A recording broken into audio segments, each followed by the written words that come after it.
Ouais, c'est ça. C'est la phrase Voilà, Sésame. mes chers amis, on a l'honneur d'avoir le Rav Guy avec nous. On a pas mal d'amis présents ici et puis de plus en plus sur le net. On ne saurait tarder pour démarrer. On va enregistrer le. Alors, chers amis, Erev Tov, bonsoir. Je vais commencer par rappeler juste un cours qui a été donné il y a 10 ans exactement, par Rachat Vayetse, Tafshin Ayin Gimel. Exactement 10 ans. Et je vais vous dire ce qu'aurait dit, je pense, le Rav, s'il était présent cette année, après ce qui s'est passé le 7 octobre, parce que ça, c'est incroyable comme il a dit quelque chose je ne sais pas si c'est prophétique, c'est tout simplement une analyse. Chacham adif minavi. Un sage, c'est mieux qu'un prophète. Mais ce n'est pas tellement prophétique, c'est quelque chose de, je pense que vous avez vous-même, vous ressentez, mais au moins, c'est le Rav qui a dit. C'est intéressant de savoir ce qui est sa position. Mais ce n'est pas le sujet du cours. Ce n'est pas le sujet principal du cours, c'est juste une introduction. Mais après, on va parler d'autre chose. C'est toujours sur Ishmaël. Et sans doute, il y a 10 ans, je ne me rappelle plus vraiment ce qui s'est passé à ce moment-là, il y a 10 ans exactement. Mais on parlait de trouver une solution toujours au conflit israélo-arabe et palestinien. C'était toujours d'actualité. Chaque fois, il y avait différents soubresauts.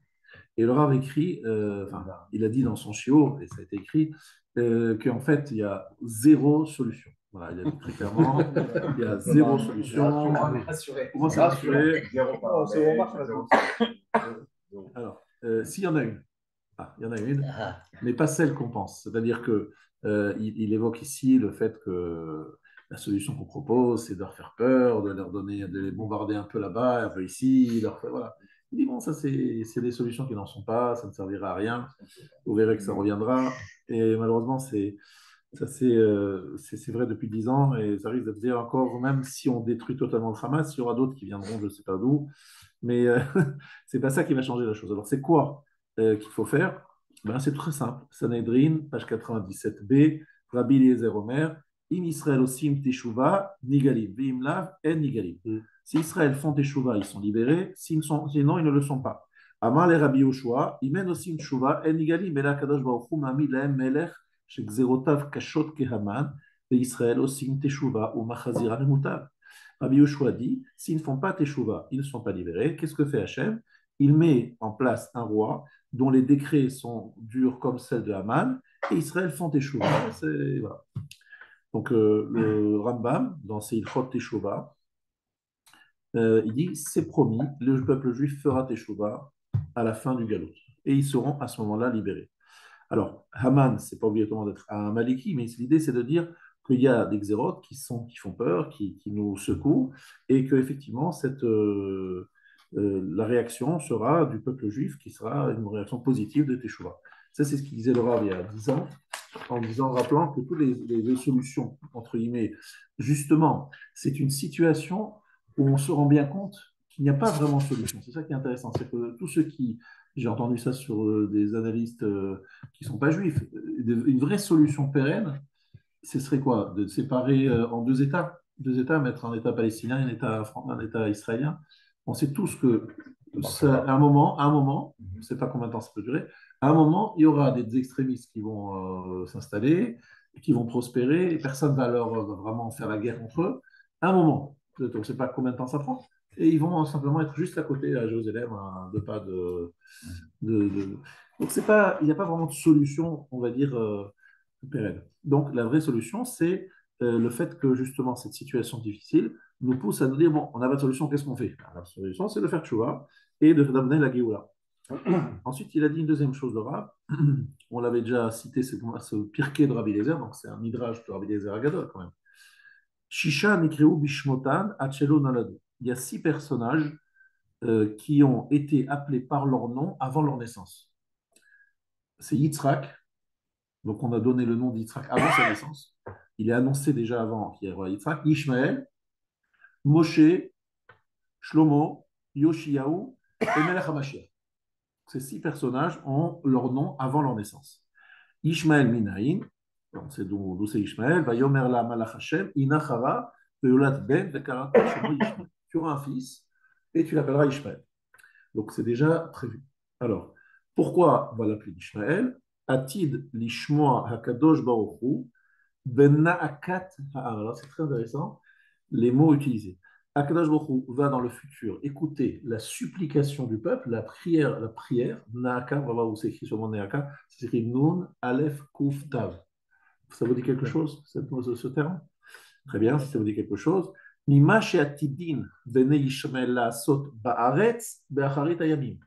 Ce que feront Ishmaël dans la terre d'Israël, be'acharit hayamim, à la fin des temps. Qu'est-ce que fait Akadosh Baruch Hu? Il va écouter Na'akat ha'am, la prière, la supplication du peuple, on parle du peuple juif, le Fichar Nikra Shemo Yishmael. Yishmael. Hachem écoutera. Alors ici, le Rav il ajoute deux choses qu'on ne connaissait pas, que moi je n'avais pas compris au départ. La première chose, c'est qu'il dit le mot Ne'aka. Néanmoins, Ne'aka, c'est un mot un peu rare. Et certains ici, peut-être, n'ont pas trop trouvé la source de ce mot Ne'aka. Alors, je vous dis tout de suite où il se trouve, dans Shemot, chapitre 2, Vaishma Elohim et Na'akatam. C'est de qui il s'agit? Avant la sortie d'Égypte, les Juifs font une Ne'aka, Na'akatam, leur supplication, leur prière. Les Juifs vont prier en Égypte. Et Hachem va écouter leur prière. Donc c'est intéressant que dans le Pirkei de Rabbi Eliezer, donc ce midrash qui annonce que suite à ce que Ishmael va infliger aux Béné Israël, aux enfants d'Israël en Israël à la fin des temps, donc il faut déjà savoir qu'à la fin des temps, il y a les Juifs qui habitent en Israël, bon. Et donc à ce moment-là, il y aura Ishmael qui sera là, qui nous fera souffrir. Suite, Hachem va écouter la Néaka.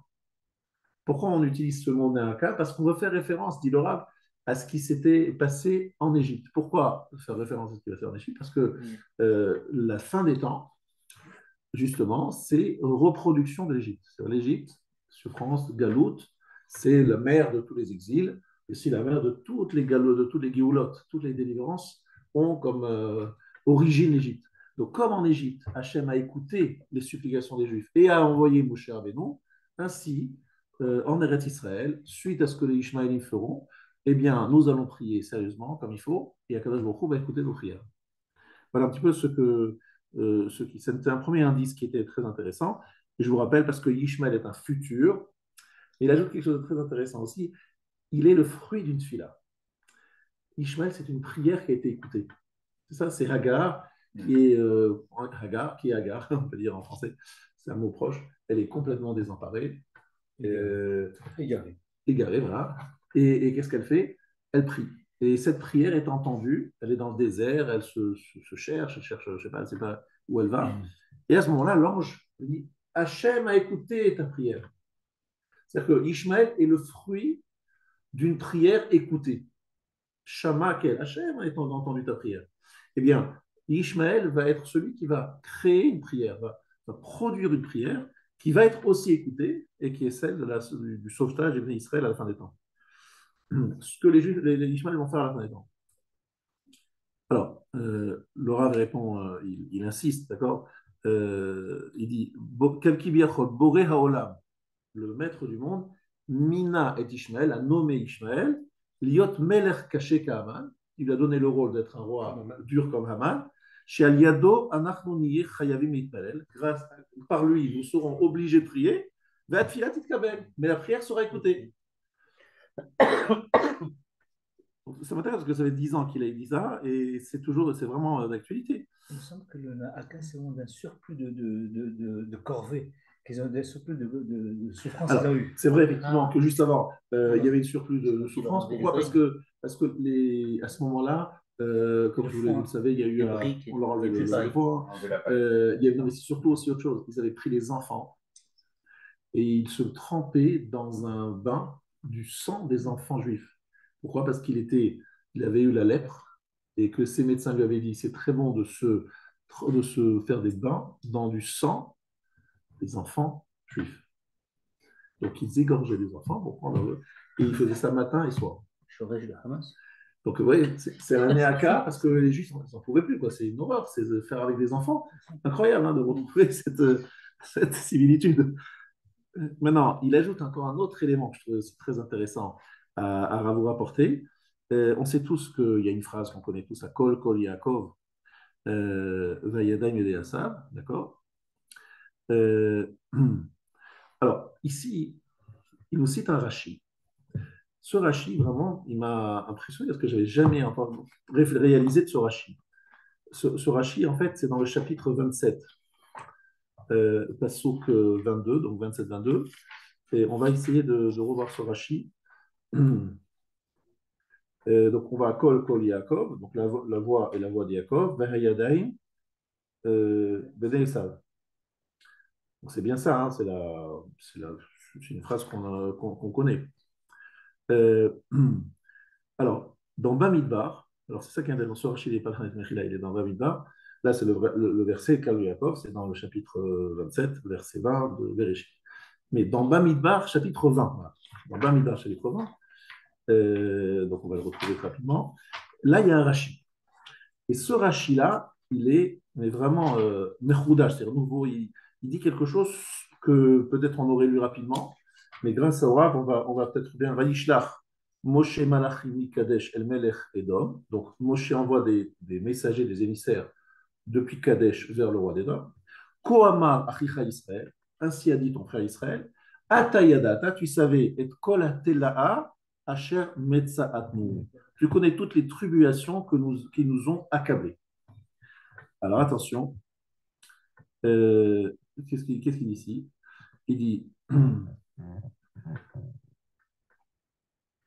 Vagishma, juste un peu plus loin, dans le verset 16, Vanitzak et Lachem, donc Vayerdu Avotenu Mitzrayma, nos ancêtres sont descendus en Égypte, Vaneshem et Mitzrayim Yamim Rabim, nous avons habité en Égypte de nombreux jours, Vayareulanu Mitzrayim Velavotenu, les Égyptiens nous ont fait du mal ainsi qu'à nos ancêtres, Vanitzak et Lachem, Vayishma Kolenu.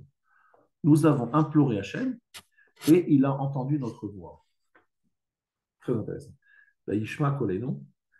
Là-dessus, sur ce Rashi, Bibracha, Sheberachnu Avinu, Akol Kol Yaakov, Shanut Soakim, Ve Ne'enim. Par une bénédiction que notre ancêtre nous a bénis, la voix est la voix de Yaakov, que nous crions et nous sommes entendus. Alors j'explique ce que ça veut dire. Ici, Rashi, c'est le Rav qui incite là-dessus, il nous dit qu'en fait, lorsqu'on dit, moi j'avais compris comment, moi vous avez compris sans doute comment, c'est que Yitzhak est dans un dilemme, il dit je ne comprends pas, je ne sais pas qui j'ai en face de moi. Il a la voix de Yaakov, il a les mains d'Esav, il ne sait plus quoi faire, n'est-ce pas, il est en train de constater et d'être en fait dans le doute, et égaré, il ne sait plus quoi faire. C'est comme ça qu'on l'a compris, je pense, tout le monde ici l'a compris. Mais ce n'est pas ce que dit ici Rashi. Rashi nous dit qu'il a fait une bracha, d'Abracha, Sheberachnu Avinu, Hakol, Kol Yaakov, Sheanu Tsoakim Vene'enim. Nous prions, nous implorons et nous sommes répondus. Yitzhak nous bénit et il dit à cet homme qui est en face de lui, il ne sait pas qui c'est, il dit c'est la voix de Yaakov. En clair, la voix de Yaakov est une voix qui est entendue. Voilà ce qu'il dit. Il affirme, c'est une bénédiction qu'il fait. En fait, il est en train de donner la bénédiction qu'il devait de toute façon donner à Yaakov. Alors, justement, effectivement, il donne à Yaakov, il dit, voilà, la voix de Yaakov va compter. La voix de Yaakov va avoir une force. Je reprends dans les mots, c'est le mot de Rashi, dans le chapitre 20, verset 14, non, verset 16. Bibracha, sheberachnu avinu, akol kol Yaakov, she'anu tsoakim vene'enim. Nous prions, nous implorons et nous sommes écoutés. C'est très intéressant parce que cette année, c'était Rosh Hashanah, c'était un jour où il n'y avait pas de shofar. J'ai découvert, vraiment ça m'a choqué, que l'année où a été déclenchée la Première Guerre mondiale, Rosh Hashanah tombait Shabbat. Et l'année où a commencé la Seconde Guerre mondiale, c'était également Shabbat. Chaque fois, Rosh Hashanah, Shabbat. Et le Zohar Kadosh nous dit à Kol Kol Yaakov, c'est une allusion au shofar. C'est le shofar, Kol Shofar. Kol Shofar. Et le Zohar Kadosh nous dit que chaque année à Rosh Hashanah, Esav et Yaakov viennent devant Hachem. Et donc évidemment, Yaakov, il sonne le shofar. Puis il y a les mains d'Esav, donc il y a Esav qui est là. Il y a une sorte de combat pour savoir avoir la bracha. Puisque Rosh Hashanah, on décide de ce qu'il va y avoir l'année. Donc la bracha va être donnée cette année. Et donc chacun essaye de tirer vers soi la bracha. Et Yaakov, avec son col, c'est-à-dire kol shofar, il essaie de l'obtenir. Donc cette année, il n'y a pas eu le kol shofar, il y aura la tfila. Donc il y a une tfila qui est très forte, qui vient depuis le 7 octobre, qui doit, on peut dire, pallier à cette absence de shofar. Au Shabbat, on va parler aussi de l'importance de respecter le Shabbat. Bon, ça c'est une parenthèse qui n'est pas écrite dans ce passage de Rav Shapira, parce qu'évidemment, c'était il y a 10 ans. Et ce qu'il a aussi, c'est le fait qu'en fait, il y a une. Alors lui, il dit quelque chose d'incroyable. Il dit, mais c'est pas vrai, on voit des fois qu'on n'est pas écouté, on n'est pas toujours entendu. C'est pas vrai qu'on est toujours entendu si on prie avec sincérité. Alors il répond, le Rav, il dit Rambam, Bamed Varim Amurim Beyachid. C'est lorsqu'on est seul, on n'est pas toujours écouté. Aval Betsibour, c'est bien les mots du Rambam. Kol Zman, Sheosim Teshuva, Vetsoakim Belev Shalem, Hem Ne'emim. Et il récite un verset, chez Neymar, Kimi Goy Gadol, Ashalo Elohim Kerovim Elav, Kadona Elohenu, Bechol Korenu Elav. Un yachid, un individu, il n'est pas toujours écouté. Mais un tsibour, si, bon, il y a une condition quand même. Osim Tshuva, Vetsoakim Belev Shalem. Les deux. Tshuva et ils implorent avec un Lev Shalem. Alors, euh, alors effectivement, ce chiot, encore une fois, ce n'est pas celui que je veux véritablement, sur lequel je vais m'arrêter seulement parce qu'il est presque fini de toute manière, c'est qu'en fait, la sortie d'Égypte, puisque la référence, vous avez compris que c'est les émissaires de Moshe qui parlent au roi de Édom. Et ils veulent en fait traverser le pays d'Édom. Vous avez c'est dans le Bamidbar. Et là, il lui fait toute une paracha. Il lui dit Monsieur le roi d'Édom, je voudrais passer, mais pourquoi tu veux passer? Et il commence à faire un. Il dit voilà, nos ancêtres sont descendus en Égypte, et nous étions en Égypte de nombreux jours, les Égyptiens nous ont fait du mal, et on a prié Hachem, et il a écouté notre prière. Vaishma kolenu. C'est ça qu'il dit Kol Kol Yaakov. Il a entendu notre voix. Vaishlach malach vayotzienu mimitzraïm. Vous savez pourquoi il dit ça il raconte sa vie. Tu veux passer, vas-y, passe, quel est le problème?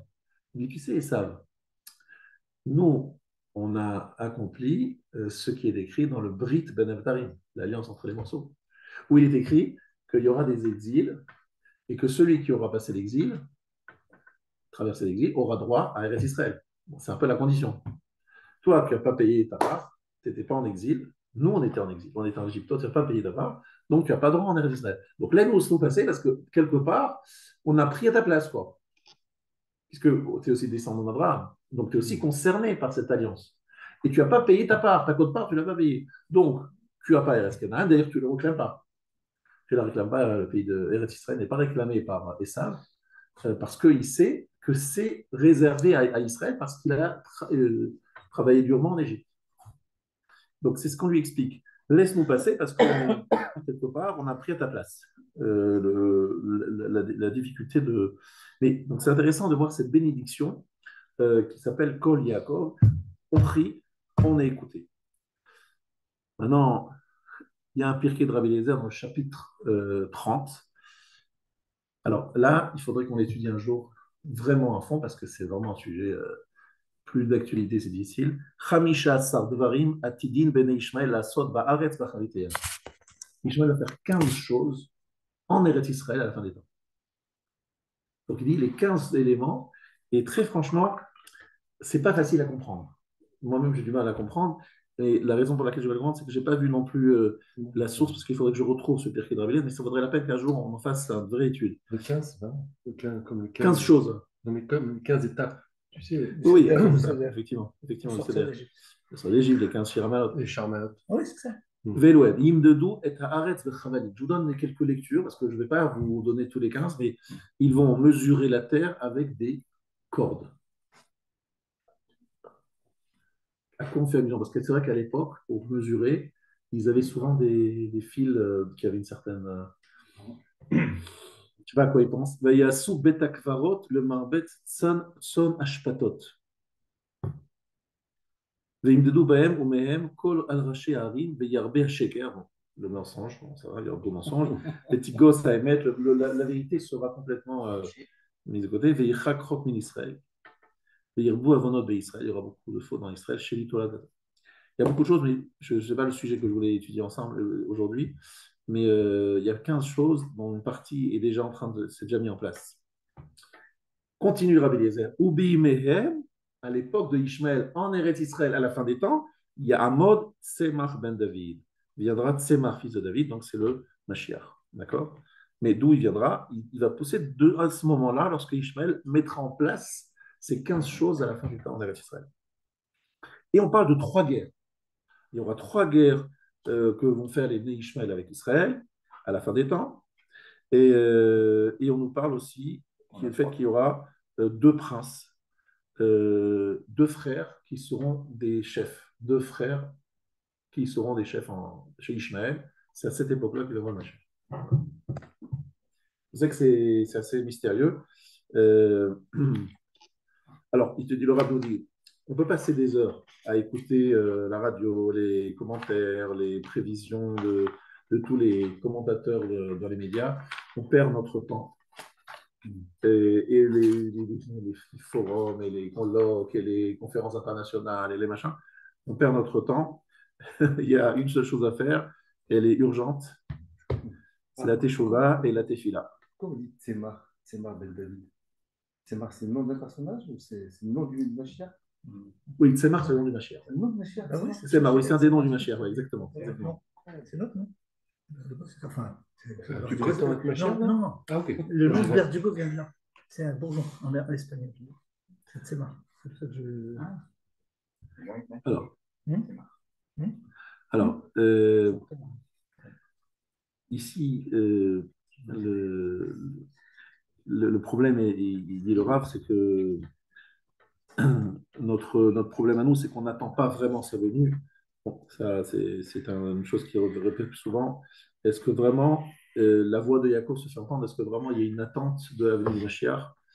Ça, c'est pas évident que notre fila soit sincère dans notre attente de la venue de Mashiach. Et c'est pour cela que nous sommes toujours 10 ans plus tard en train de constater que ce que disait le Rav il y a 10 ans, finalement, toujours pas de solution, toujours pas de.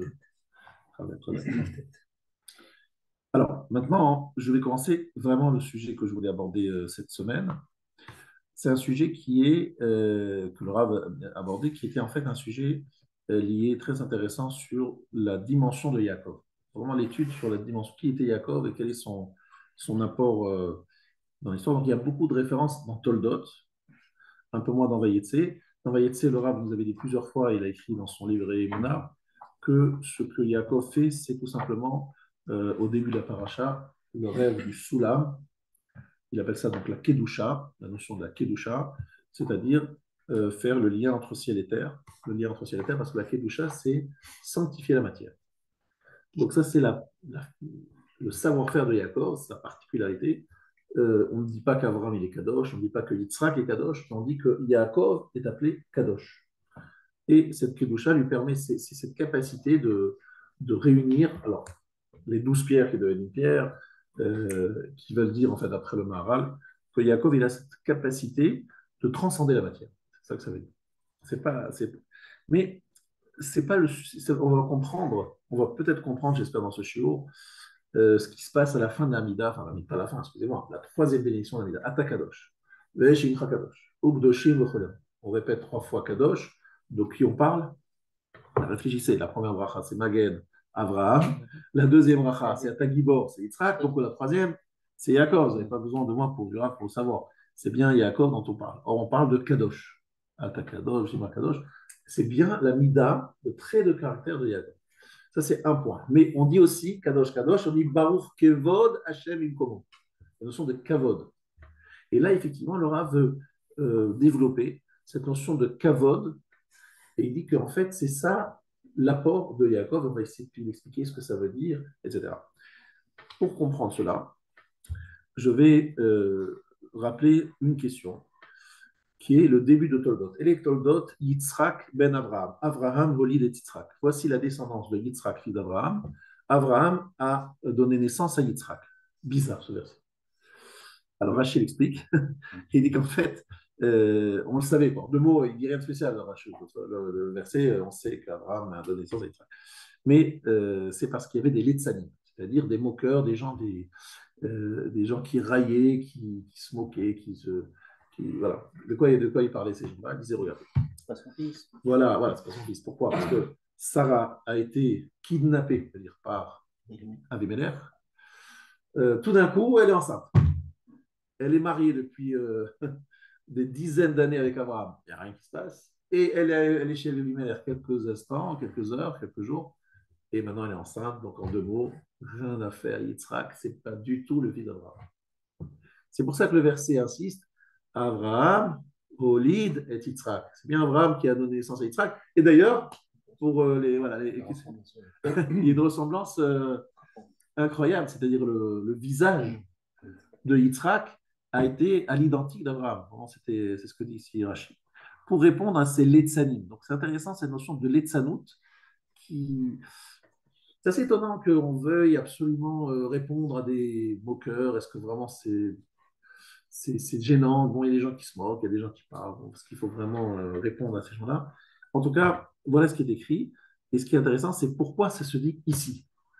On l'aurait écrit au moment de la naissance d'Yitzhak. Lorsque Yitzhak va naître, là, effectivement, les gens se moquent, mais pas début de Toldot. Ça a l'air bizarre que ça soit écrit ici.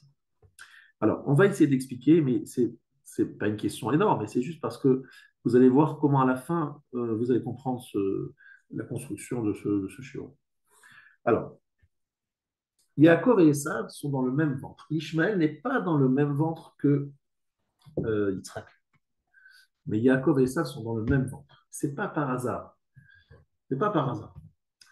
Alors, ici, le chiot, c'est expliquer qu'est-ce que c'est la notion de kavod et pourquoi c'est important de le lier à Yaakov. On va expliquer ça comme ça.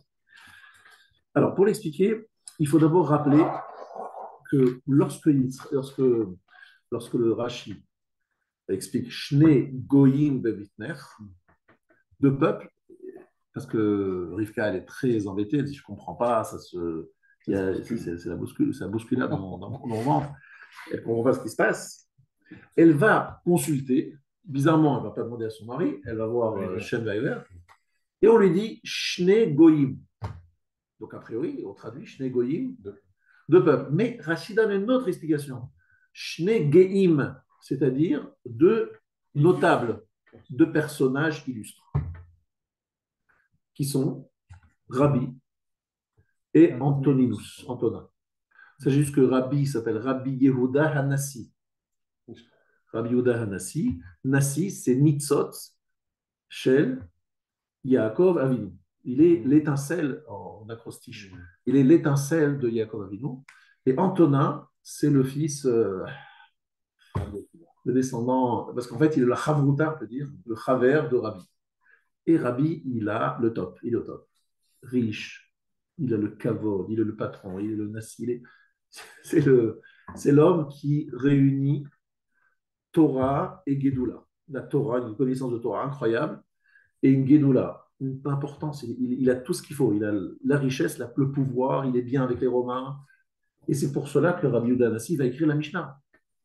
Pourquoi est-ce qu'il va écrire la Mishnah? Parce que Rabbi Yehuda Hanassi veut absolument que cette période particulièrement rare, mais bénie, soit utilisée à profit. Il dit bientôt ça va mal tourner, il sait que ça ne va pas durer trop longtemps. Il dit il va y avoir les Romains qui vont. Voilà, je préfère écrire la Mishnah, comme ça on est sûr qu'on va se rappeler de la Mishnah. Donc il prend une initiative terrible d'écrire la Mishnah. Donc Shne Geim, c'est très intéressant qu'on parle de Antonin et Rabbi chez lo pasku me al shulchanam lo tznon velo chazeret lo bimot achama velo bimot akshavim. À l'époque, semble-t-il, les radis, c'était quelque chose d'important. Et la salade. Ils avaient des radis, des salades, et en été et en hiver. Donc, ça fait genre, c'est très riche. Ça doit venir de Gaza, je pense. Comment? Alors, c'était des gens très riches qui avaient tous les moyens. Et la preuve, c'est qu'ils avaient ce genre de produit toute l'année. C'est drôle. Mais c'est très bizarre. Moi, ça m'a toujours étonné. Pourquoi les dire qu'ils sont riches? Pourquoi cette image? Voilà, pourquoi cette image? Et surtout, pourquoi est-ce qu'on parle du Esav, entre guillemets, le plus réussi, on parle d'un Esav présentable, un Esav qui mérite quelque part un certain respect. C'est un Esav qui est un homme qui est cité par la Gemara. La Gemara prend en compte les enseignements d'Antonin. Et souvent, Antonin n'est pas d'accord avec Rabbi, mais finalement, on lui donne raison. C'est incroyable. Donc, Shnei Geim Bemitner. Tu as deux notables dans ton ventre. Et c'est ça qu'on va expliquer, parce que c'est très intéressant. Ce que dit ici le Rav. Kolma Shebara Hakadosh Baruch Hu Beolamo Lo Bara Ela Lichvodo. C'est un Mishnah dans Avot, chapitre 6. Tout ce que a créé Hakadosh Baruch Hu, Hachem, dans son monde, il ne l'a créé que pour son honneur, Lichvodo, le kavod. Ça veut dire qu'en fait, toute la création était là que pour révéler le kavod d'Hachem. On est d'accord? Ça résume. Alors, maintenant, qu'est-ce que c'est le kavod? Alors, le kavod, dit le Rav, c'est d'abord que lorsque j'ai deux options. Si je peux choisir à droite et à gauche, alors on peut dire que je fais du kavod. Parce que le kavod, s'il est forcé, si je n'ai pas le choix, s'il y a un dictateur qui me dit, bon, tu te lèves devant moi, sinon je t'envoie une balle dans la tête. C'est du kavod, ça? Non. Le kavod, c'est lorsque, par notre propre choix, alors qu'on a d'autres options, on se dit, non, on va honorer, admirer, suivre, etc. Ça, c'est du kavod. Mais si on est forcé ou si on n'a pas le choix, franchement, il n'y a pas deux options, ben, ce n'est pas du kavod. Donc, qu'est-ce qu'a fait Hachem? Il a fait en sorte qu'il y ait dans le ventre de Rivka et Esav et Yaakov. Donc, deux options de kavod. Deux options de quelque chose de... Esav, l'Occident, qu'on le veuille ou non, a créé des choses incroyables. Des découvertes scientifiques, des réalisations architecturales incroyables, même des choses magnifiques. On a tous visité, vu, et déjà à Paris, il y a déjà beaucoup de choses qui sont impressionnantes. Il y a de la noblesse, il y a de l'intelligence, il y a de la connaissance, etc. Donc, on a la possibilité d'honorer Esav. Mais on prend le choix d'aller plutôt du côté de Yaakov. Là, c'est le kavod. C'est le kavod d'Hachem. Parce qu'on a fait ce choix et on avait le choix. On avait le choix. Maintenant, ceci étant dit, vous vous rappelez tous que la notion de Malchut, d'après le Gaon de Vina, Melech et Moshel. Ki la Adonai ha-melucha ou Moshel bagoyim. La Melucha, c'est un choix. C'est un roi parce que je l'ai choisi comme roi. Je l'ai élu comme roi. Moshel, c'est un dirigeant, en fait, quelque part un tyran. C'est celui qu'on n'a pas choisi, il est là et il s'impose. D'accord? Ça, c'est la notion de kavod et de malchut. Maintenant, on va continuer. Regardez bien la suite de ce développement très, très intéressant. Il y a dans la Gemara, dans Baba Metzia, page 84, Choufré de Yaakov Avinu, Me'en Choufré de Adam Harishon. Le visage de Yaakov Avinu ressemble au visage d'Adam Harishon. Ça, c'est écrit dans la Gemara. D'ailleurs, dans un des commentaires qui parle du soulam de l'échelle, disent que les malachim disaient, mais on a déjà vu cette tête quelque part en voyant la tête de Yaakov, ils disent, on a déjà vu quelque part. Mais oui, c'est la tête qui se trouve autour du char céleste. Donc c'est vraiment, c'est l'homme idéal, on va dire. Celui qui a fait le tikkun de la faute d'Adam Arishon. C'est pour ça qu'on dit Yaakov Avinu l'omet. Yaakov Avinu n'est pas mort. Pourquoi est-ce qu'on veut faire allusion au fait qu'Adam Arishon est devenu mortel et Yaakov Avinu l'omet. Il a dépassé la mort. Vous avez compris, hein, c'est qu'il est mort, il a été enterré, il est bien, vous savez, il était enterré à Meratamamela, on sait très bien. Mais l'omet, c'est aussi un jeu de mots, vous avez compris. Yaakov Avinu l'omet, vous inversez les lettres, ça donne émettre le Yaakov. C'est les mêmes lettres. Hein. Émettre le Yaakov, Yaakov Avinu l'omet, c'est la même. Mais tout ça, c'est pour nous rappeler que Yaakov, il est le Metaken, celui qui répare la faute d'Adam Arishon. Il est la Tsurat à Adam, la forme de l'homme parfaite. On ne dit pas ça d'Abraham et on ne dit pas ça d'Yitzhak. C'est important ça. Abraham est un être exceptionnel, extraordinaire, mais on ne dit pas ça d'Abraham ni de Yitzhak. C'est Yaakov qui est Bechir Avot, c'est-à-dire le meilleur, notre béné. On est tous les béné Israël, hein. Les enfants d'Israël, c'est Israël, c'est Yaakov. On est les béné Israël, béné Yaakov, vous voyez, c'est notre référence. Bien. Maintenant, Yaakov doit être Yaakov malgré Esav. Et c'est ça qui est intéressant. c'est que dans le kavod, c'est quoi, comment vous définissez le kavod? Alors, il cite une Gemara sur le kavod qu'on doit à nos parents. Alors, regardez bien. Kiddushin, page 31. Ezeu Mora. Commençons par Mora. Mora, c'est la crainte. Ezeu Kibud. Qu'est-ce que c'est kavod et qu'est-ce que c'est Mora? Mora, lo omed bimkomo. Si mon père est assis, il a sa chaise, je n'utilise pas le siège de mon père sans son autorisation. Lo yoshev bimkomo, lo omed bimkomo, ni il est debout, ni assis, là où il doit être debout ou assis. Lo soter et dvara. Un fils ne contredit pas les paroles de son père. Lo machrio, il est dans une attitude de respect, de mora, même plus que le respect, c'est mora, c'est la crainte. Ensuite, Ezeu kavod, c'est quoi le kavod avec son père? La Gemara répond, elle dit ma'achil ou mashke, il lui donne à manger, il lui donne à boire. Malbish ou mechase, il habille. Machnis ou motzi, il amène, il le déplace, il l'accompagne. Il accompagne. Ça, c'est kavod, et ça, c'est mora. Lui, il dit que le Rav, qu'en fait, tout kavod est associé de ahava et de yira. C'est très intéressant ce qu'il dit. C'est là, je voudrais que vous écoutez bien. C'est la notion de nora et de kavod. Il y a toujours ahava et yira. Je m'explique. Ahava, je aime mon père, qu'est-ce que je vais faire? Je m'occupe de lui, il a besoin de manger, il a besoin de boire, je lui donne à manger, je lui donne à boire, je l'accompagne, etc. En même temps, j'ai du respect, donc je ne le contredis pas, je ne m'assois pas à sa place, donc j'ai une certaine distance.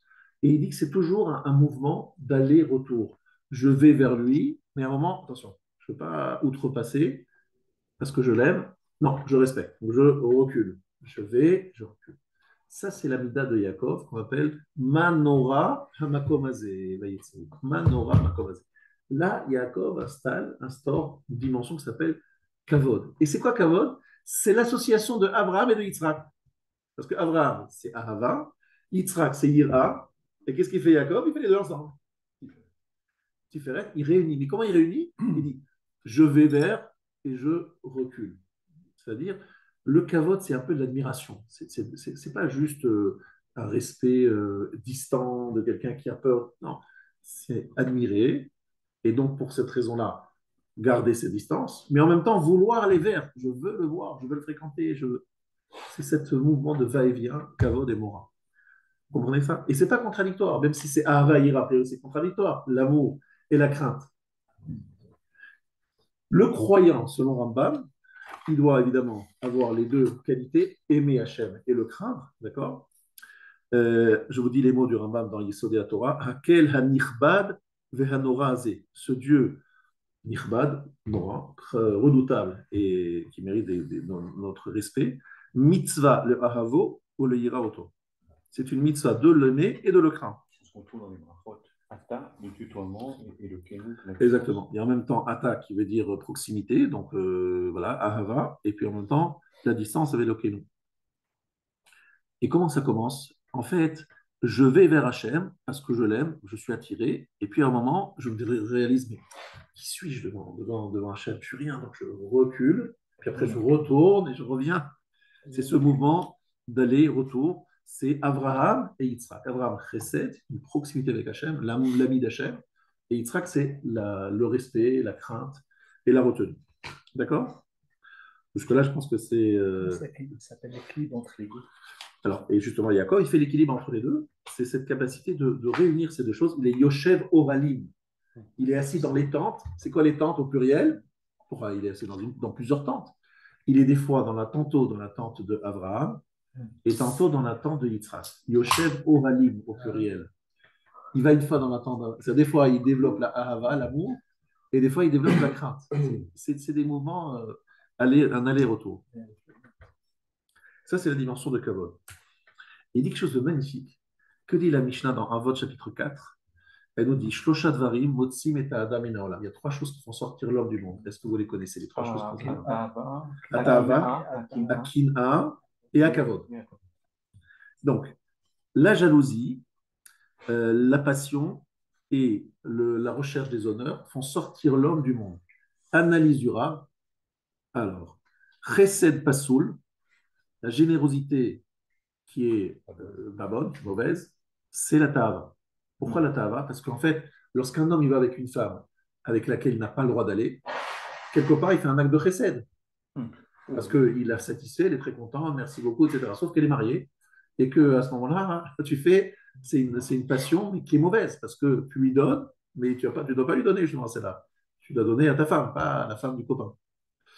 D'accord? Ce qu'on appelle une tahava psoula, un désir, une passion mal placée. Ça, c'est le chesed pasoul. D'ailleurs, dans la Torah, vous verrez chesedou dans le chapitre des harayot, des incestes. On dit chesedou. C'est quoi chesed? C'est la générosité? Non. Parce que chesed, pasoul, c'est le chesed, ça veut dire aussi, chesed, ça veut dire aussi honte. C'est quelque chose qui est mauvais, qui est un chesed mal placé. Donc c'est ce qu'on appelle Ishmaël. C'est pas dans la relation entre hommes ou on parle de chesed? Alors, il y a aussi, pas seulement, ça englobe tout le reste aussi. Et gvura psula, donc une gvura qui est inadaptée, c'est la kina, la jalousie. Et la troisième dimension, c'est kavod. Alors, chez le kavod, c'est rechercher, honorer des choses qui ne méritent pas des honneurs. Le faux kavod, le mot kavod tronqué. Et ça, on va l'expliquer. Mais il y a le kavod à Yaakov, et puis il y a le kavod d'Esav, ou le kavod donné à Esav, où on rentre dans la logique d'Esav. Ça, c'est un kavod tronqué, abîmé. Alors, on va essayer d'expliquer ça dans quelques instants. Mais vous avez compris que la notion de kavod, c'est ce qui réunit effectivement Abraham et Yitzhak dans la façon dont Yaakov vit sa vie. Et c'est pour ça qu'on parle des Letzanim. Parce que les Letzanim, c'est quoi? Ce sont des moqueurs. C'est exactement le contraire du kavod. Vous avez quelque chose, vous avez un événement où tout le monde respecte, admire, etc. Et puis un type arrive, il fait une blague, il se moque, bon, en 2 minutes, il n'y a plus rien, il ne reste plus rien. Le Letzan, c'est-à-dire le moqueur, est celui qui vient à l'inverse du kavod. Donc au début de Toldot, on dit Avraham, Holid et Yitzhak, et juste après, on parle de la Toldot de qui? Toldot de Yitzhak. C'est qui? C'est Yaakov. Justement, Yaakov, c'est celui qui comprend que Avraham fait naître Yitzhak. C'est-à-dire quoi? Avraham, qui a le chesed, Yitzhak, qui a la gvoura, lui, il va prendre cet ensemble-là, Yoshev Ovalim, il va les réunir, il va créer la notion de kavod. En fait, c'est très intéressant comme approche. C'est la première fois. Enfin, oui. Pourquoi le pluriel? C'est vrai, j'ai jamais posé. Yoshev, ouais, tu ne dors pas dans plusieurs chambres, tu dors pas. Mais en fait, si tu veux, tu passes de l'un à l'autre, mais tu réunis les deux. C'est ça qui est intéressant. Au début, tu passes dans l'un, puis après dans l'autre, et après, dans sa vie, il arrive à réunir les deux.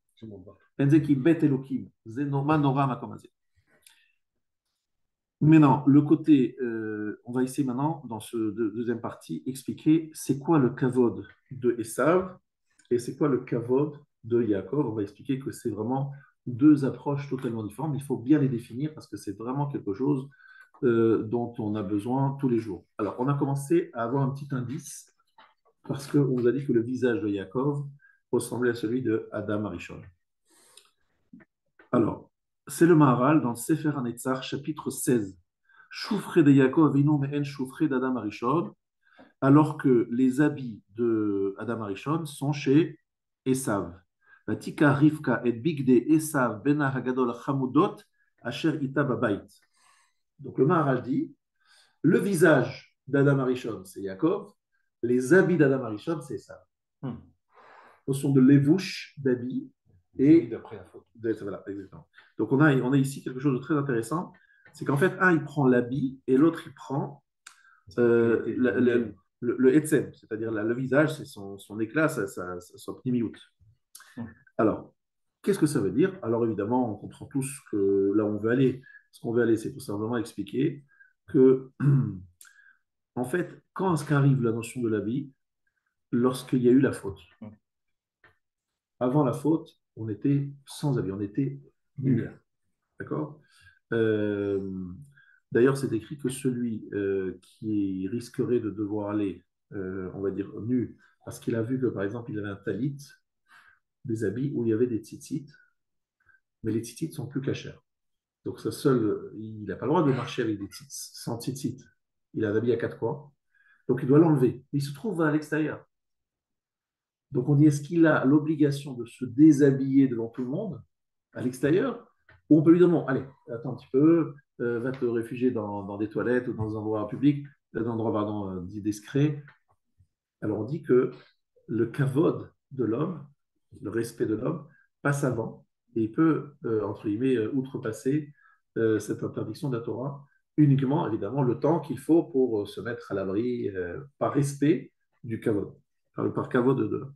Et là, il cite c'est incroyable parce que Rav Wolbe, lui, le cite comme étant des choses qu'ils ont entendues du même auteur, le sabbat de Sobotka, qui dit que si, par exemple, on prenait à une personne tout son kavod, on prend quelqu'un qu'on humilie, on ne l'humilie, on ne fait que l'humilier. Du matin au soir, il ne rencontre que des gens qui le méprisent et l'expriment comme... Il n'a à aucun moment de sa vie quelqu'un qui lui fait du kavod, qui le respecte. Vous savez qu'est-ce qu'il fait, cet homme? Il a deux solutions. Soit il se suicide, soit il devient fou. C'est quoi les fous? C'est que les gens disent, voilà, j'existe pour personne, donc j'imagine que je suis Napoléon. On parlait de Napoléon tout à l'heure. Les fous, je suis Napoléon. Mais pourquoi tu es Napoléon? Parce que si je regarde les choses en face, je suis tellement rien et personne ne me regarde que mon seul échappatoire, c'est de rêver, d'imaginer que je suis quelqu'un que je ne suis pas. C'est tellement fondamental pour nous la notion de kavod. Alors, vous avez compris, kavod, c'est pas se lever, oublier de manger quelqu'un, c'est exister. Quelqu'un me regarde, quelqu'un me sourit, quelqu'un me prend en compte, quoi, je montre que j'existe. C'est ça dont on parle, hein, le kavod spécialement. Simplement, une considération. S'il y a zéro considération, ce n'est pas viable. Et le mot kavod, j'aimerais vous demander comment vous expliquez le passage le matin que vous dites à la fin de la tefila. Vous êtes peut-être un peu pressé. Les man ezamer chavod veloïdom. Comment tu traduis, David? Afin que. Afin que ta personne, ta neshama, veloïdom ne se taise. En fait, c'est. Alors, moi, je vois le mot kavod, je ne vois pas le mot neshama. Oui, mais c'est en fait, ça m'a intrigué. Et voilà. En fait, c'est ce qu'on dit. Voilà, tu as bien fait de dire. Le mot kavod et le mot nefesh, nefesh neshama, enfin l'âme, effectivement, souvent la nefesh hachaya est appelée kavod. La chen samach libi vayagel kevodi. Verset dans Teilim, chapitre 16. C'est qui kevodi? C'est la neshama. Ura kevodi, ura nevel, chapitre 57. Lema nezamer hachavod, c'est effectivement parce qu'en fait, Akadosh Baruch Hu mami neshama, qui vient de Kisei Kavod. Ma neshama vient du Kisei Kavod. Donc c'est quelque chose qui est mekoubad. Ce n'est pas via pour un homme de vivre sans Kavod. Maintenant, évidemment, il fait une petite parenthèse, je ne sais pas si je vais vous le dire parce que c'est pas agréable. Il décrit le Olam Haba. Pour quelqu'un qui a fait zéro mitzvot et qui est totalement à côté de la plaque, il se retrouve dans un monde où finalement il n'a rien de mechoubad, il n'a rien fait qui a de la valeur. Et dans ce monde, il dit voilà, mais moi j'ai gagné beaucoup d'argent. Mais regardez mon compte en banque. Regardez ma voiture, j'avais une dizaine de voitures de luxe. Il est là-bas, il n'y a personne qui compte. Tu n'as rien fait, quoi. Donc c'est ça le gaïna, en fait. C'est de se rendre compte qu'on a investi dans quelque chose de vide qui n'a aucun sens et on est complètement privé de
la notion des Begadim, Boged, Beged, etc., c'est le notion effectivement de.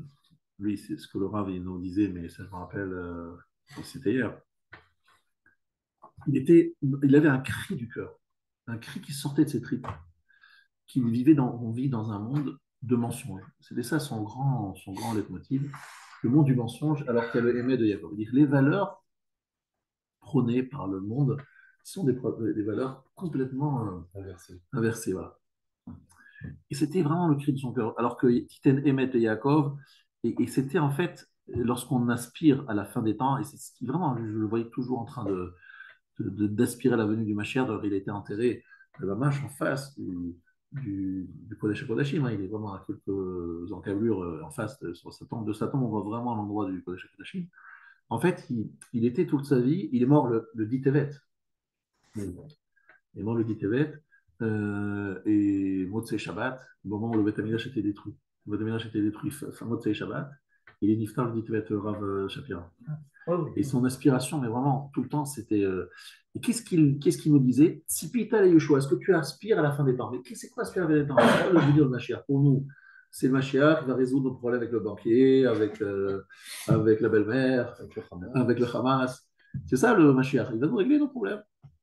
Chez lui, c'était que sortir d'un monde de mensonges. Mais il voyait le mensonge pas seulement chez les goyim, mais il voyait le mensonge chez les juifs aussi, même religieux, etc. Il dit en fait, on est rentré dans la logique des sages, où tout est une question d'image, de paraître et de rentrer dans certaines cases pour qu'on soit bien vu, etc. Mais rien à voir avec le Hémet, quoi. La recherche du Hémet, vous savez tous que Esav, il ressemble à un porc qui montre vous savez tous que c'est très important pour Esav, parce que Esav, c'est un homme mechoubat, quelque part. Il aime être distingué. C'est un homme distingué, c'est un homme qui cherche à avoir quelque chose dans la vie et réussir quelque chose dans sa vie. Et pour lui, la réussite, c'est effectivement conserver cette image. D'ailleurs, vous le voyez, c'est très intéressant. Il voit que son père, il n'est pas content, son père et sa mère ne sont pas contents de ses femmes. Qu'est-ce qu'il fait? Il va prendre une nouvelle femme, la femme d'Ishmaël, la fille d'Ishmaël. Mais il ne va pas divorcer des premières, parce qu'il veut s'afficher comme quelqu'un de bien en prenant la fille d'Ishmaël, mais il ne veut pas se séparer de ses tavotes. Il a envie de rester avec ses femmes, enfin n'importe quoi. Donc il veut avoir cette carte de visite. Il est plein de contradictions, mais c'est pas grave, il veut avoir cette image. En même temps, Yaakov, il doit prendre David et ça. Effectivement. Pour avoir la bracha. Pour avoir la bracha, c'est qu'en fait, c'est une façon de dire. Pas sûr. Non, il faut bien. C'est une façon de dire que Yaakov, en fait, il va devoir assumer le rôle d'Esav qui était un rôle kadosh. Parce qu'en fait, à la base, on ne peut pas dire que Esav, il est né rachat, sans aucun projet, etc. Non, il avait un vrai projet, Esav, et ce projet d'Esav dépasse en intérêt que celui de Yaakov. Pourquoi? Parce que c'était un homme, justement, qui devait vivre dans le monde matériel, dominer le monde, mais faire grandir le monde. C'est la transcendance dont je parlais tout à l'heure, la Kedusha. Et ça devait, quelque part, se battre contre les idoles. Il devait se battre contre les forces du mal, qu'il avait en lui aussi, à l'extérieur. Donc Esav, il avait tout un rôle à jouer qui était encore plus important et que David Ameller a fait à sa place. C'est vrai que David Ameller fait des guerres incessantes et qui est tout le temps avec des ennemis, des problèmes, des machins. C'est en fait Esav Metoukan. Esav Metoukan, il était rouge, il avait le même aspect, etc. En fait, David, il est en fait le quatrième patriarche, entre guillemets, mais pas vraiment, mais que Esav aurait dû être. Il devait y avoir 4 patriarches. Et tu sais ce qu'ils disent nos Chachamim dans le Ben Ishmael, au début de Dvarim, il dit qu'en fait, l'année juive, donc c'est pas seulement juive d'ailleurs, c'est 12 mois. Tu coupes ça en 4, tu as 3 mois. Esav avait 3 mois, Tammuz, Av, Elul. Le mois d'Elul, on lui a récupéré en faisant du mois d'Elul une préparation à Rosh Hashanah, Teshuvah, Slichot, etc. Mais il a gardé 2 mois, Tammuz et Av, d'où la destruction du Beth Amikdash qui a eu lieu d'abord en Tammuz avec le 17 Tammuz, puis après là, les 3 semaines, etc. Ce qui explique le Ben Ishraï en début de Parashat Dvarim. C'est en fait, il y a 4 avot, 4 av. Sauf que Esav, il est parti, il fait une sortie de route. Qu'est-ce que doit faire Yaakov? Il n'a pas le choix, il est obligé d'assumer le rôle de Esav aussi. Qu'est-ce qu'il fait pour cette raison-là? Il arrive chez Lavan, il dit moi je veux me marier avec Rachel. Bah oui, Yaakov, il veut se marier avec Rachel. Mais le problème, c'est que Esav, il n'a pas fait son boulot, il devait se marier avec Léa. Mais Léa, elle ne veut surtout pas se marier avec le Esav tel qu'il est devenu. Donc Jacob va se marier avec Esav, avec Léa, qui est la femme d'Esav. Mais en fait, combien d'enfants elle a Léa? Elle en a 6. Parce qu'au départ, il devait y avoir 6 enfants chez Jacob et 6 garçons chez Esav, pour faire les 12 tribus. Vous avez compris? Donc lui, il assume, il va prendre la femme prévue pour Esav, il va avoir les enfants qui étaient normalement les enfants d'Esav, et toute l'histoire continue. C'est comme ça, ce rattrapage, parce que Esav, il est parti en Haïti. Et après, une sorte de, ouais, une forme de hibouk sans être un hibouk. Et voilà, il a pris le droit d'aînesse, donc en fait, il a récupéré le rôle d'Esav, parce que avant, ce jour-là, il a mal tourné. En fait, hein. Ce jour-là où il l'a pris, c'est le jour où il a commencé à dévier, parce qu'il a eu la mort d'Abraham. Effectivement. Hachem jongle entre le projet, son projet, le projet divin, voilà, et la réalité factuelle des hommes. En fait, Akadosh Baruch Hu prévoit toujours un plan B. Il y a un plan A et un plan B. Le plan A, c'était Esav. Le plan B, c'est au cas où Esav, il n'en sait pas. Mais Esav, il avait un travail très difficile, il faut quand même le laisser, qui est plus difficile que Jacob d'une certaine façon. Parce qu'en faisant ce qu'il fait, c'est pas facile de se battre avec des forces, parce qu'il n'avait pas la même nature que Jacob, on est bien d'accord. Jacob, c'est Ishtar le chevalier, un peu le bon garçon, etc. Et il a dû après assumer le rôle de ça. C'est pour ça qu'il est passé 14 ans. Mais pourquoi il va étudier 14 ans tout d'un coup? Il a 63 ans, c'est le moment de se marier quand même. Et en plus, son père lui a envoyé, ses parents lui ont dit, va te marier. Il a une mitzvah de Kibbout Avraham. Il a 63 ans, c'est le moment quand même de faire le boulot, de faire le job. Il dit, non, mais je peux pas, je suis pas prêt. Enfin, tu es pas prêt, qu'est-ce que tu fais depuis 63 ans? Tu es Yoshev Alim. 63 ans, ça va. Quand tu vas faire des études, c'est bac plus 50, tu vas faire quand tu vas y aller? Il répond, non, mais là, je n'ai pas prévu. J'ai endossé un rôle qui n'était pas prévu au départ. Donc, il faut que je me prépare. C'est ça son mérite. Et c'est pour ça que, voilà, son mérite, c'est ça, quelque part, encore plus grand. C'est que, quelque part, ces 14 ans, plus ces prières qu'il va faire sur le Mont Moria, et cette vie terrible qu'il va avoir à partir de là, parce que jusqu'à présent, c'est une vie assez cool, quoi. C'est un moment où il a les enfants. Voilà. Non, même avant, le moment où il est pourchassé par Esav, il est détesté par son frère, il se dit, mais qu'est-ce que j'ai rien demandé? Moi, je voulais rester tranquillement dans mon bétaminage, laissez-moi tranquille. Sa mère dit, non, t'as pas le choix, tu dois y aller. Voilà, c'est pas possible. Puis après, il est parti chez Lavan, mais qu'est-ce qu'il fait chez Lavan? Et puis Lavan ne veut pas lui donner tout de suite, il doit attendre 14 ans. Mais pourquoi 14 ans? Moi, je voulais me marier avec Raphaël et je me tire. Non, il faut que tu te maries avec Léa aussi. Et puis Léa, elle lui amène Zilpa. Je dis, mais dans quel balagan je me retrouve? Après, il se retrouve avec le problème de Dina, après le problème de Yosef. Il dit, mais c'est quoi cette vie-là? Elle a complètement basculé à partir de mes 63 ans. Et c'est pour ça qu'il est obligé, entre guillemets, de faire un rattrapage, de faire des études forcées pour se dire, mais comment je vais en galoute et je reste Yaakov? C'est ça l'enseignement de Yaakov. 14 ans de galoute. Et c'est Yaakov qui va former Yosef. Pourquoi est-ce que Yosef est très proche de Yaakov? Parce que Yaakov, il sait sans savoir que Yosef, il va devoir affronter la même chose que lui, et dans un milieu hostile. Donc, il lui donne les 14 ans qu'il a étudié chez Shem Weber pour justement apprendre à vivre dans un milieu hostile et rester ce qu'il est. Il y a 2 Réchit dans le monde. Bereshit, c'est Israël qui est appelé Réchit. Il y a un deuxième Réchit, c'est Amalek. Réchit Goyim Amalek. Voilà. On a 2 Réchit. Amalek, c'est Esav.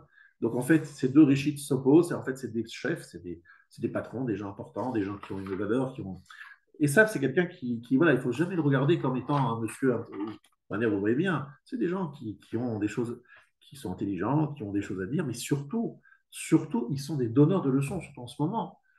Au nom de la, au nom de la morale, bon, mais comment vous attaquez des enfants, etc., c'est insupportable, et le truc. Ils sont là, en plus, montrant qu'ils sont des gens extraordinaires, des gens très moraux, des gens trucs. Lorsque c'était la guerre contre les nazis, alors j'explique, les bombes ne sont pas tombées juste sur les nazis, hein. Elles sont tombées sur les enfants, les femmes, etc. C'était des tapis de bombes, hein, je pense que vous avez vu un peu l'histoire. Personne à l'ONU, moi, n'était pas à l'ONU, mais il y avait la SDN. Personne n'a dit bon, c'est impossible, hein, il faut cibler les attaques, les nazis, c'est pas tuer les femmes et les enfants. Non, là-bas, il n'y avait pas de problème. Là, c'est très, très grand problème. C'est chaque. Bon, la fin des temps. Parce que ça a une existence sans nous. Parce que il a besoin de nous, en réalité. Sinon, il va s'allier à nous, parce que s'il n'a pas. Alors, il faut savoir que Esav ne va pas. C'est pas écrit que Esav disparaîtra. C'est écrit que Esav continuera à exister même après la fin des temps. C'est simplement Amalek qui va disparaître, mais pas Esav. Que ce soit clair. Esav, il va avoir un rôle, et son rôle a toujours été très clair, celui d'être l'assistant, comme Zevulun assiste Issachar, il aurait dû assister Yaakov. Il va le faire à la fin des temps. Mais ce sera trop tard parce qu'il y aura déjà eu toute l'histoire et qu'il n'a pas. Mais à la fin des temps, il dira, mais non, mais j'ai fait des Boeing pour vous ciel en Israël, avec des Russes et des machins. J'ai fait des ponts, j'ai fait des machins. En fait, il va réclamer, il va dire, mais j'ai fait ce boulot. Oui, mais tu ne l'as pas fait pour Israël, tu l'as fait pour toi, etc. C'est ce qu'on va répondre. Mais c'est ça son rôle, c'est d'être un assistant efficace et d'ailleurs d'un haut niveau, d'un niveau spirituel. C'est la notion de Zevulun. Et en fait, que chez Zekam, alors c'est ça, je me rappelle, Joe Rav, il disait ça, j'ai entendu la fin des temps, Yiravu Hanar Bezaken Aniklem Enichbad. Le jeune homme sera effronté face à monsieur qui est plus âgé, et Nikle Ben Ichbad, celui qui a pas tellement d'importance, se reviffera contre l'homme qui est Chachou. La fin des temps, c'est justement le problème où le kavod est mal placé. L'honneur n'est pas donné aux bonnes personnes. Les gens vraiment mechubadim, personne ne les connaît, personne n'entend parler, et c'est des gens au contraire qu'on méprise. Et les gens qui véritablement sont des gens devant la scène sont des gens qui Sur le prison. sont méprisables. Et c'est un C'est peu ça la situation de la fin des temps. Et c'est vrai qu'on voit ça même au niveau politique, on voit que des gens accèdent à des pouvoirs, mais qui sont des gens bizarres, quoi. C'est pas, on voit très bien comment ça se fait que c'est le jeu démocratique. Et on se dit, mais c'est quoi l'histoire? L'histoire, c'est qu'effectivement, à la fin des temps, le gros problème, c'est qu'Esav, avec son kavod médouné, son kavod faux, il va tromper tout le monde, quoi. Il va s'imposer partout. Et notre travail à nous, c'est justement de se battre contre cela et de ne pas se laisser impressionner par ce que les gens disent, les médias pensent, les images. Et c'est pas facile, hein, c'est un vrai rouleau, c'est une non, réflexion. c'est un rouleau compresseur parce que C'est tout le une monde a réflexion. accès maintenant aux images Ça, et c'est dur de ne pas y Comment, résister. comment on doit interpréter le fait qu'il y ait une partie des sages qui, comme il y a eu des élections là récemment, un Argentin qui est En plus, très proche d'Israël, il se dit juif en plus. qui a étudié, Voilà. comment, Il dit qu'il a comment un on rave, interprète cette qu'il a un rave, partie-là qu'il a la alors? Torah. Ouais, ça, comment on Mais interprète il est cette très partie-là? bizarre en plus, il a des. Oui, c'est ça, souvent ils sont un peu fous. Que ce des- soit Trump, que ce soit ouais. des gens qui se disent très proches d'Israël, qui sont très proches d'Israël, des Et Juifs, ça, et etc. ça, ça Comment met le... encore de l'eau au moulin de tous ceux qui disent, ouais, ouais, bon, Complètement. le judaïsme, ça rend les gens fous, la religion, ça rend les gens dingues. Là, qu'avec le Hamas, ils parlent au nom de Dieu. Tu vois, c'est des gens qui parlent à l'Akbar tout le temps, à l'Akbar, à l'Akbar. C'est des gens qui parlent au nom de Dieu. C'est qu'aujourd'hui, n'importe quel religieux est soupçonné d'être un fondamentaliste, un extrémiste, etc. Il est mal vu, il est vu comme. C'est beaucoup plus. Voilà. Moi, je trouve que c'est quelque chose de très encourageant parce que je me dis que c'est la fin des temps qui arrive à grands pas, puisque les gens qui ont des choses à dire et qui ont des vraies valeurs, bah, ils sont jetés en pâture, personne ne les regarde, ils n'ont pas le kavod. Le kavod n'est pas mis à sa place. Le kavod n'est pas à sa place. Et dans les écoles et dans les classes, on voit très bien ça. Il suffit d'aller dans n'importe quelle école, dans n'importe quelle classe, on voit le problème du respect du prof, respect de l'autorité, respect du président de la République, respect De la police. oui, C'est non, pas non, vrai, Aleph, hein, ne vous voilà, inquiétez pas. voilà. On essaye partout de résister. On essaye de résister, mais on essaye de comprendre que c'est pas facile. C'est l'heure du temps. Alors, pour arriver à la conclusion, qu'est-ce on a posé comme question et à quoi on a répondu? Je termine là-dessus. C'est qu'en fait, le Rav, en fait, il a voulu expliquer que ce que Yaakov a fait, a introduit, a mis dans le monde, a mis en place dans le monde, c'est la notion de kavod et de mora, d'accord? Le respect et la crainte. Et qu'en fait, c'est un équilibre, un savant équilibre entre les deux qu'il faut savoir faire, parce que kavod, c'est quoi? C'est honorer. Honorer, c'est aller vers, parce que j'apprécie, j'admire, je veux aller vers la chose. Mais lorsque je me rapproche un peu trop, je fais un mouvement de recul, parce que par respect, je ne veux pas me rapprocher trop, parce que je respecte. Donc c'est ce mouvement perpétuel d'aller-retour qui est en fait celui d'Abraham et d'Israël. Abraham, il va vers, il se précède, il recule. Et qu'est-ce que fait Jacob Yoshev Alim? Il réunit ces deux choses-là et il en fait quelque chose de très harmonieux qui est la notion de Nora. Et il construit le Beth Amikdash, Beth Elohim. Ce sera un lieu admirable, tout le monde voudra y aller. Une fois qu'on sera amené, oh là là, attention, c'est dangereux, ici, il y a le Arda Kodesh et machin. Et le mot Nora, c'est le même lettre que le mot Aaron. Aaron et Nora. Parce qu'en fait, le Aaron, c'est le lieu justement où la présence de la Shekhinah est visible. Et donc, on a envie d'y aller et de l'embrasser, mais en même temps, c'est très dangereux parce qu'on se rapproche un peu trop, on risque de briser notre vie. Donc, ce moment. Et en fait, c'est ce que Yaakov a montré, mais face à Yaakov, dans le même ventre, il y a Esav. Pourquoi Esav? Parce que ça, c'est quelque chose de mechubad, d'honorable, entre guillemets. Et Hachem attend qu'on donne du kavod au Emet. On choisit le vrai kavod. Vous avez compris? Et comme Esav, il est en face, et il y a Yaakov, on a facilement la possibilité de choisir soit Esav, soit Yaakov. Donc, si on choisit Yaakov, c'est du kavod. Mais s'il n'y avait pas Esav, ce ne serait pas du kavod, parce qu'on n'aurait pas le choix, on n'aurait pas deux options. Mais pas dans Ishmael, vous allez vous trouver que Ishmael c'est quelque chose de mechouba. Non, il n'y a rien dans Ishmael qui nous fait, qui est admirable. Vous voyez ce que je veux dire? Aujourd'hui, le Ishmael d'aujourd'hui n'est pas admirable. Dans son nom, on lui donne une Oui, certaine. l'aïmouna, oui, mais je veux dire, c'est pas quelqu'un de mechouba, vous voyez, dans sa façon de vivre. Et il utilise évidemment, et ça pour se construire des palais, se construire des choses Oui, magnifiques. Mais c'est pas lui qui lui crée pas les choses. Non. Il ne crée rien. Donc il n'est pas mechouba, c'est pas des gens qu'on a envie d'honorer, c'est des gens dont on a besoin. On a besoin de leur pétrole, on a besoin de leur argent, on a besoin de machin, mais c'est pas des gens qu'on. C'est pas dans son cavode. Il y a des gens chez Ishmael qui disent ça. On a des témoignages de mecs qui disent mais on sert à quoi? Voilà. On crée quoi? On crée rien. Il y avait un journaliste. Si on crée des terroristes. Il y a un journaliste qui a sorti si on supprimait les musulmans du Personne monde, s'en apercevrait. qu'est-ce qui se passerait? Mais il n'y aurait plus de pétrole. Non, mais les gens s'en apercevraient pas. Non, c'est ça qui est terrible, c'était de voir ça. Les finances des trucs au Qatar. Pas du foot, carrément du foot. C'est pas Ce qui est étonnant, c'est le mot. C'est le mot Nora qui est utilisé aujourd'hui dans la langue courante aussi. Oui. C'est Nora. Pardon? Et ça veut dire quoi dans la Dans la langue courante, ça veut dire grave. C'est grave, c'est grave. Ah, non, Nora, c'est C'est gros.